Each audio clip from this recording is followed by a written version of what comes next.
மீசோல இருந்து நல்ல ஹைட்டா இருக்கிற மாதிரி ஒரு ஃப்ளோர் கிளீனர் வைப்பர் வந்து வாங்கியிருந்தேங்க. ரொம்பவே சூப்பரா வந்திருந்தது. நல்ல ஸ்டீல்ல வந்து கொடுத்திருந்தாங்க. எக்ஸ்டெண்ட் பண்ணிக்கிற மாதிரி ஒரு இது மாதிரி கொடுத்துருக்காங்க. ரொம்ப நல்லா இருந்தது. நம்ம மாப் ஸ்டிக் எல்லாம் எந்த மாதிரி இருக்குமோ அதே மாதிரி தான் எக்ஸ்டெண்ட் பண்ணிக்கிற மாதிரி கொடுத்துருக்காங்க. இதுலயே வந்து சிலிக்கான் வைப்பரும் கொடுத்துருக்காங்க. 180 டிகிரிக்கு வந்து நம்ம ரொட்டேட் பண்ணிக்கிற மாதிரி கொடுத்துருக்காங்க. அந்த சிலிக்கான் வைப்பர் வந்து நல்ல லேசா இருந்தது. நம்ம தண்ணி எல்லாம் கொட்டிடுச்சுன்னா வந்து நம்ம இழுக்கும் போது ரொம்பவே அந்த கொஞ்சம் கூட தண்ணி இல்லாம சுத்தமா இழுக்கிற மாதிரி நல்லா கொடுத்துருந்தாங்க. நான் வந்து கவுண்டர் டாப் மேல கொஞ்சமா தண்ணி ஊற்றி டெஸ்ட் பண்ணி பார்த்தேன். ஃபுல்லாவே நம்ம ஒரு வைப்லயே பாத்தீங்கன்னா நல்லா அந்த தண்ணி ஃபுல்லாவே அப்சர்வ் ஆகி நமக்கு வந்துருது. நான் மெயினா எங்க வீட்டு வாசலுக்கு முன்னாடி ஒரு சின்ன குழி மாதிரி இருக்கும். அதுல எப்பவுமே தண்ணி வந்து தேங்கி நிற்கும்.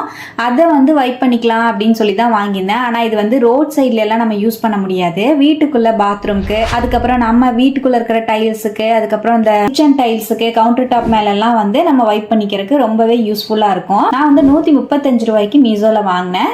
இந்த வைப்பரோட லிங்க் உங்களுக்கு வேணும் அப்படின்னா லிங்க்னு கமெண்ட் பண்ணுங்க. யூடியூப்ல பாக்குற மாதிரி இருந்தா போஸ்ட்ல லிங்க் வந்து ஷேர் பண்ணுவேன். அங்க செக் பண்ணி பாருங்க.